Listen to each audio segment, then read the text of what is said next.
Welcome to this episode of Brewing with Bob. Today we're going to transfer from a 5-gallon keg to a 3.5 or 2.5-gallon keg. I'm going to make some room in my cooler. So what I'm going to do is transfer from this keg to this keg, and then after I'm done with that, we're going to show you how I clean and sanitize. Okay, as you can see, I have all of the parts sanitizing in some Star San. And let me go ahead and assemble those and get everything ready so that I can do my transfer. We're ready to start transferring now. So what I'm going to do is I'm going to put a low pressure on this keg, transfer it with a jumper over to that keg. So I'll do that right now. I've got this extra CO2 tank. What I have here is a mixture of, it's a sanitizer that I use. It's 50% golden grain, 50% water. Works as a quick sanitizer. If it gets in your beer, it's just alcohol. Okay, so I always spray my fittings and my posts just in case there's any little nasties that try to creep in. So first of all, back off all the way just to make sure that I don't have any backflow. And I should be at about 4 pounds, which is where I wanted to be. Yes, so I got my gauge set to 4 pounds. Okay, now I'm going to take my jumper that I made. It's basically 2 black beer out fittings, and I'm going to go from this keg into the little keg. The little keg has already been cleaned, sanitized. I purged all the oxygen out of it with carbon dioxide, and I've pretty much got just a little bit of pressure in it, but it's full of CO2. So let's go through my regimen of sanitizing my fittings and my posts. And so basically we're going out to out. Take it off. And we're coming out from here and into this keg. Okay. So, and I will let the pressure out from the lid. And okay, now that the beer is flowing, and I know that I really don't have a whole lot of beer in this keg, I'm going to put just a straight gas in fitting over here to allow the pressure to release. And we're just going to fill this keg, and when it's done flowing, we'll come back. Okay, just finished up. Looks like I can see from the condensation on the keg that this guy's only about half full. So now what we're going to do is set this keg aside, the empty one, and we're going to take this and we're going to put it back in the cooler and hook it back up to the line that I had it on before. First though, let me make sure my lines are sanitized. And I have a couple of them here that are off, so let me make sure it's the right one. It's going to be line 2, and this one is line 2. Yes, okay, this one's line 2. So, give it a quick little spritzer with the alcohol. Hook it up to the fitting. And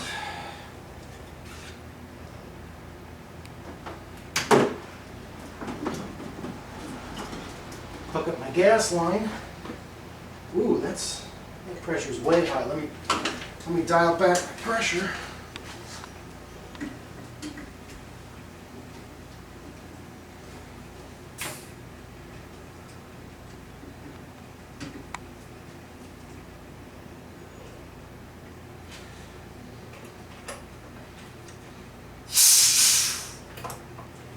Okay, sanitize this guy.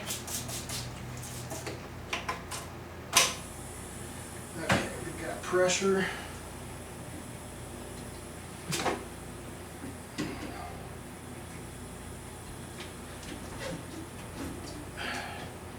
Make sure it's about 10 pounds. All right, that'll do. Okay.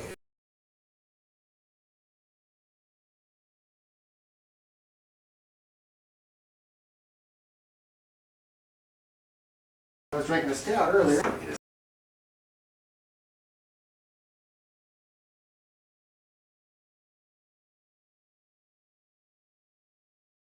It's now on tap.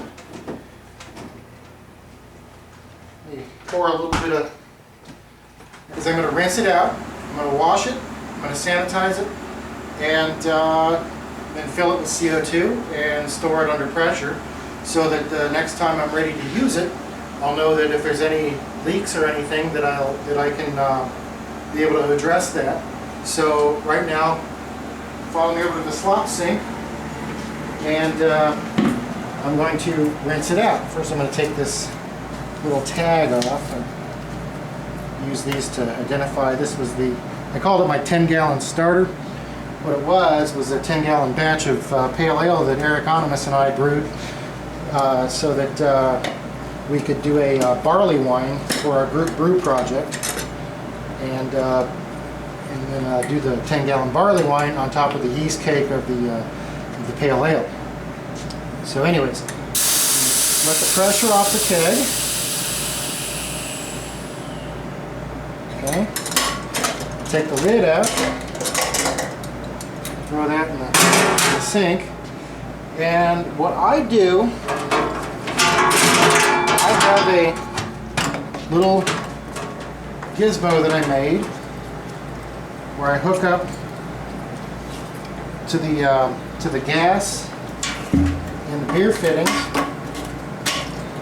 and then I have them going into a Y with quick disconnects. And I hook that up to my slop sink, turn on the hot water, and basically I've got water shooting down through the two dip tubes. And here, if you want to get a good look at that, I have a flashlight. I don't know if you can really see too much in there. So anyways, what I do is I slosh it around, dump it out. I do this about 3 times. Shake it around, get all the sediment out of there.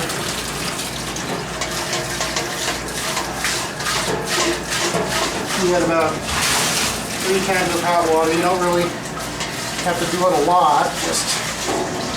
And then I switch over to cold water just to cool off the keg. Because the next thing I'm going to do is I'm going to put hot water, or actually near boiling water, from my brew kettle, and mix in some, well, they either use OxyClean or PBW. Today I've been using OxyClean. Okay. So now, let's take this off. Dump the excess out. Okay, we have just achieved boil. I had to turn the flame back on because I let it sit for a little while. So we're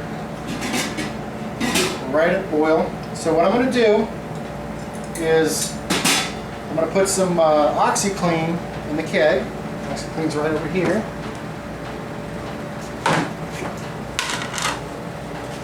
And then about half a scoop, just a little over half a scoop. Okay. And then water in the brew kettle is pretty much right at boil. And I'll put about, it's about a gallon, maybe 2 water in there. If you want to try to get a look at that, I'll hold the flashlight. Can you see any of that? Okay.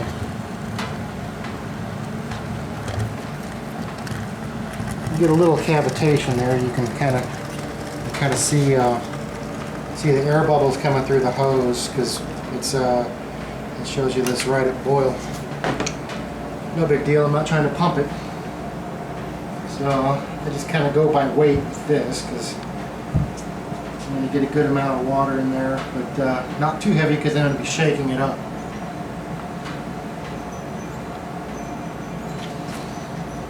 little bit more.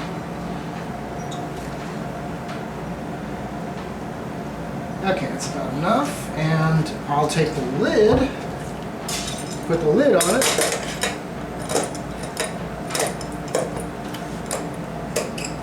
try to work a good seal there.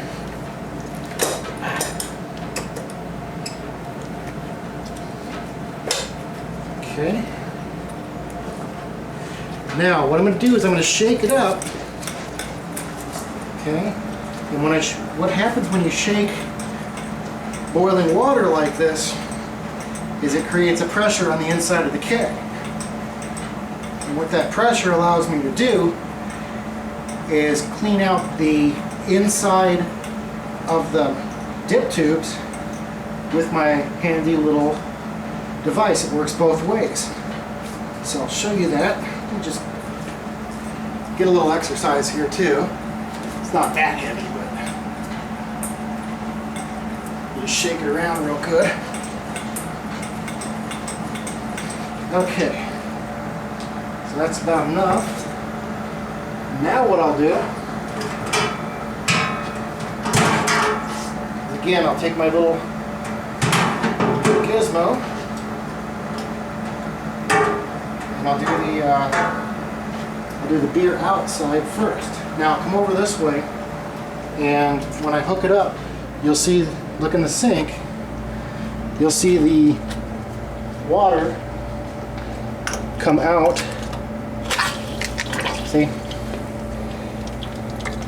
So if you follow the line back here, you'll see that you'll come back to the keg.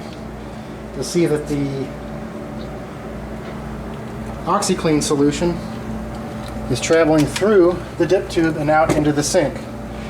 So I'm going to do a whole lot of that, so I'm going to take that off. Give it another quick shake.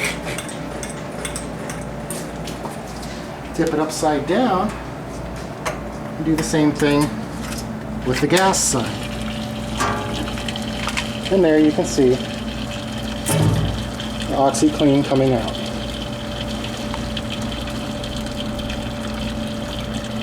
So what I'm doing is I'm cleaning the insides of my dip tubes right now with OxiClean at a near boiling temperature. I'll give it another quick shake. And go back to the beer side. Let that drain until it's almost all gone.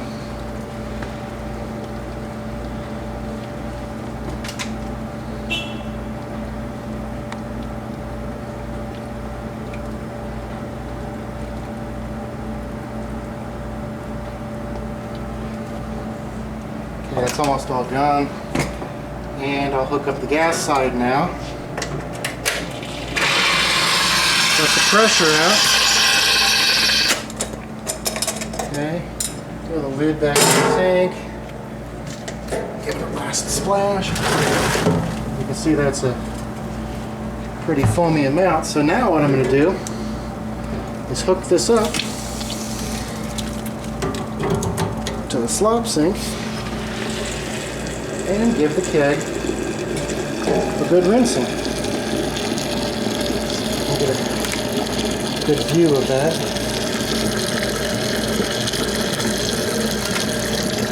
And again, same process. Dump it about 3 times. 1, stir it up. 2,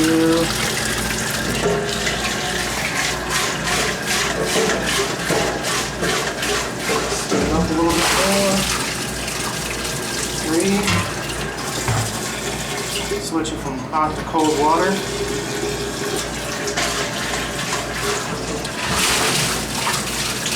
Switching from hot to cold also shocks any bacteria that may have crept in there. Kills it dead. Can't handle the dramatic temperature changes. And it also cools the keg down so that I can get more pressure in it when I put the next amount of water in. Okay, let's turn that off. Take this part. rinse this off, rinse the keg lid off. What I'm going to do is I'm going to just drop it back in the brew kettle, sanitize it.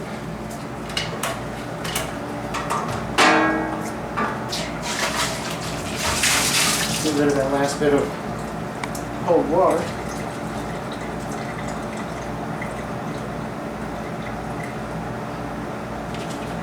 Okay, so now we know that we're still close enough. We probably only dropped down to about 190 degrees. Very hot water. Hot enough for sanitizing. So what I'm going to do here is I'm just going to... We're still getting cavitation, so we're a lot hotter than I thought it was. So I'll fill about the same amount of water and repeat the same process with just clean water, and that'll sanitize the inside of the keg. So, got my handy dandy tongs here. Hopefully the level of water's gone down enough that now I have to get my brewing spoon. I already rinsed this out earlier. So push the lid out. There we go.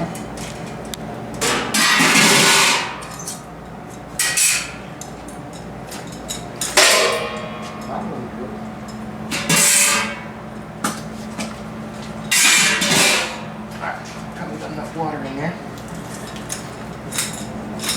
Shake it off a little bit.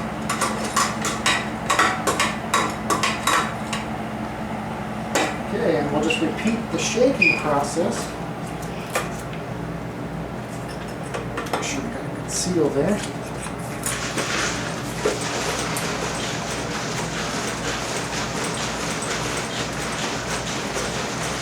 This is kind of like a final rinse.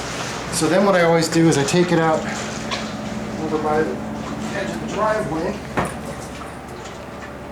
and I got a couple of spare fittings sitting there.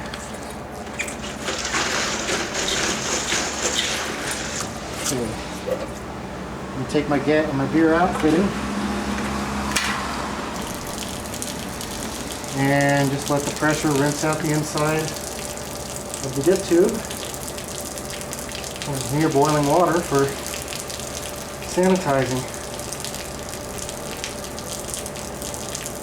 So basically it's urinating. I guess that's one way to look at it. So I take that off. Tip the keg upside down. Do the same thing with the gas side.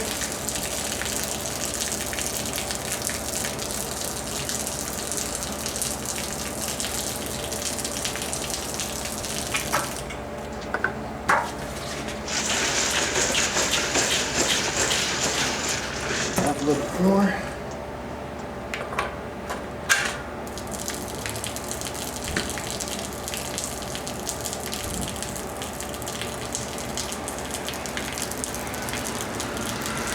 So this is basically a final sanitizing rinse.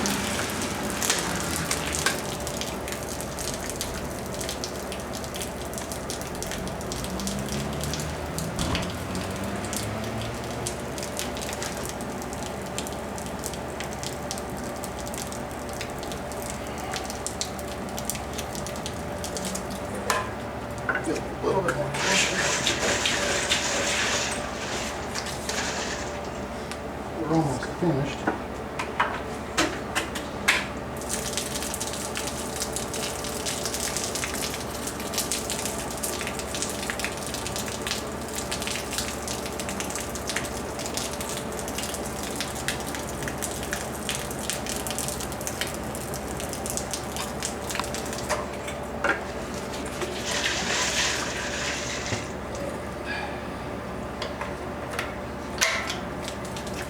We'll let this run out.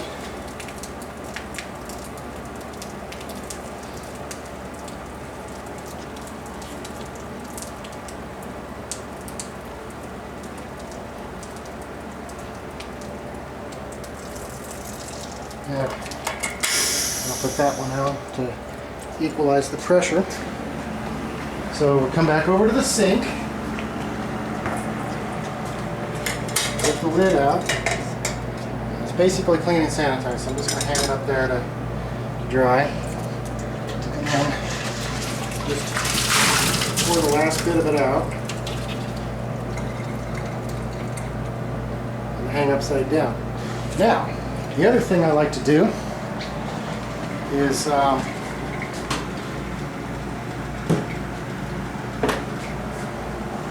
get all the oxygen, or to get all the water out of there, I'll just blast it with a little bit of CO2.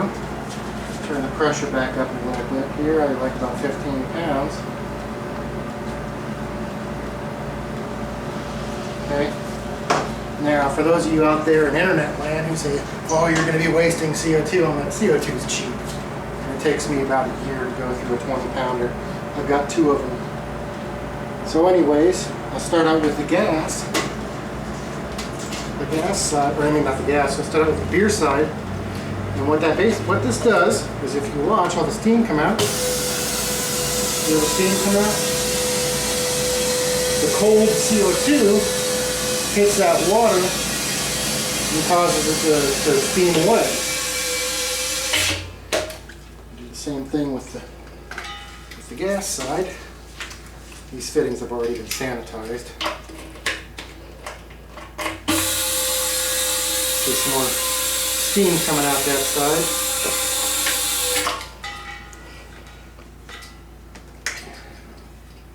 And I'll just hit it one more time on the beer side.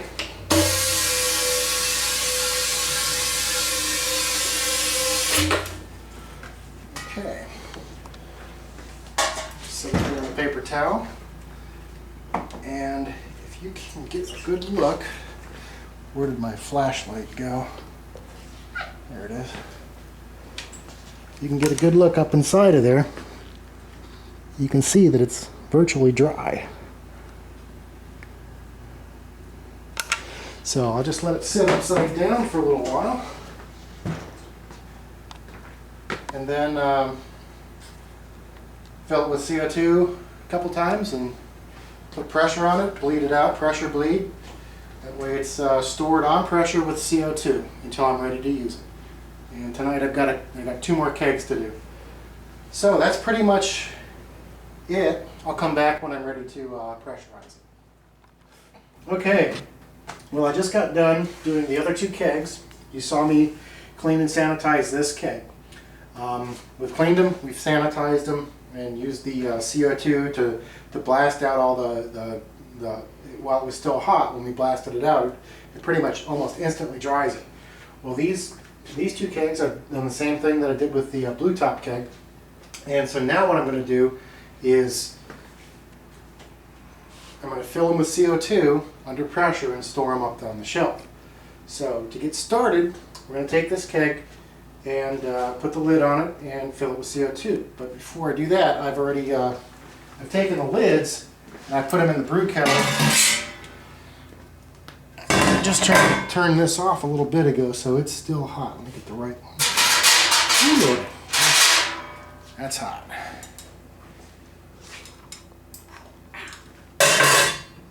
A lot easier when you got the gloves on. Ooh, let me hang this up.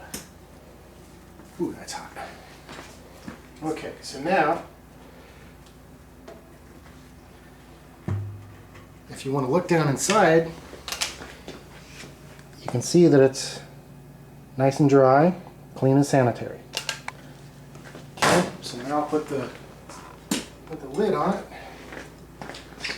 Let's cool it off just a little bit. That's enough for me so I'm not burning myself.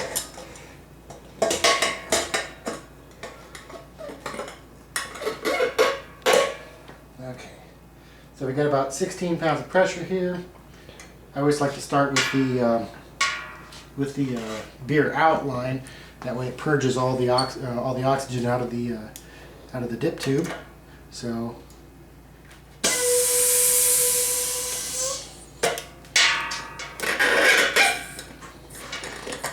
take the bail off like that. Wiggle it around to make sure it's getting a good seal.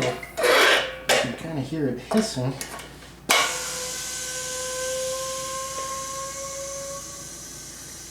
Fill it up, let it equalize out, and then bleed it off.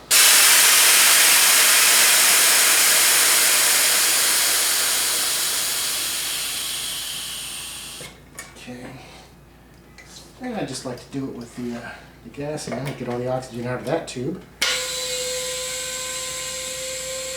Bring it all the way up.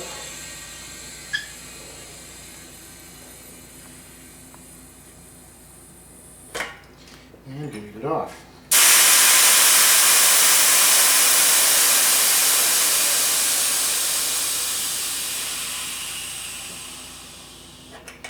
Okay, and then one last time for good measure, back on the beer side,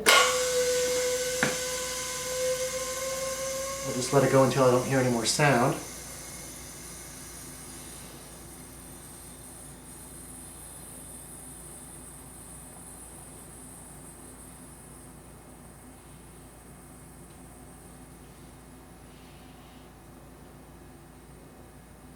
Still hearing a little bit. Okay, that's good enough. So now, before I put it on the shelf, take a used grocery bag and I just put it over the top. It keeps all the bugs and dust out. And it also lets me know that, you know, I got 2 kegs over there that are not clean and sanitized. That lets me know that it's clean and sanitized. So now it's on to do the same thing for the other 2 kegs.